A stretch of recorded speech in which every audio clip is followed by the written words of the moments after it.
तर पिंपरी चिंचवडमध्ये बनावट नोटा छापणारी टोळी गजाआड करण्यात आली आहे। 6 जणांच्या टोळीनं ऑफसेट मशीनमधून बनावट नोटा छापल्याचा प्रकार या ठिकाणी उघडकीस आला आणि नोटा छापण्यासाठी चीनमधून ऑनलाईन कागद मागवण्यात आल्याची माहिती सुद्धा समोर आलेली आहे।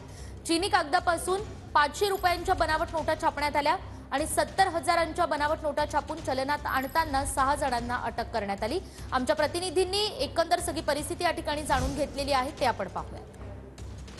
पिंपरी चिंचवड पोलिसांनी बनावट नोटा छापणाऱ्या टोळीचा जो आहे तो पर्दाफाश केला आहे। या प्रकरणी देवरोड पोलिसांनी 6 जणांना जे आहे ते अटक केली आहे।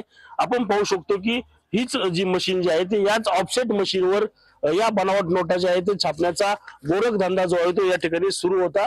आपण पाहू शकतो की याच ऑफसेट मशीनवर 500ची अगदी हुबेहूब नोट जी आहे ती या ठिकाणी छापली होती व ती बाजारात आणण्याचा प्रयत्न करत असताना ही टोळी जी आहे ती या ठिकाणी पोलिसांच्या हाती लागली। 70,000पेक्षा अधिकच्या नोटा ज्या आहेत त्या पिंपरी चिंचवड पोलिसांनी जप्त केलेल्या आहेत। मात्र यात सर्वात धक्कादायक माहिती म्हणजे ह्या नोटा छापण्यासाठी जो कागद लागतो तो कागद जो आहे तो चीनमधून ऑनलाईन पद्धतीने मागवत असल्याची धक्कादायक माहिती जी आहे ती पिंपरी चिंचवड पोलिसांनी या ठिकाणी मिळाली। आपण पाहू शकतो की याच ऑफसेट मशीनवर हे 6 जण जे आहेत ते या ठिकाणी या दिघी परिसरामध्ये हा कारखाना जो आहे तो 6 जणांनी सुरू केला होता। त्यामध्ये 70,000पेक्षा अधिकच्या नोटांचा जो छापा जो 70,000पेक्षा जास्त नोटा ज्या आहेत या ठिकाणी छापला होता त्या बाजारात आणण्याचा प्रयत्न करत असताना देवरोड पोलिसांनी जे आहे ते या 6 जणांना जे आहे ते ताब्यात घेतलंय। रणजित जाधव, टीव्ही 9 मराठी, पिंपरी चिंचवड।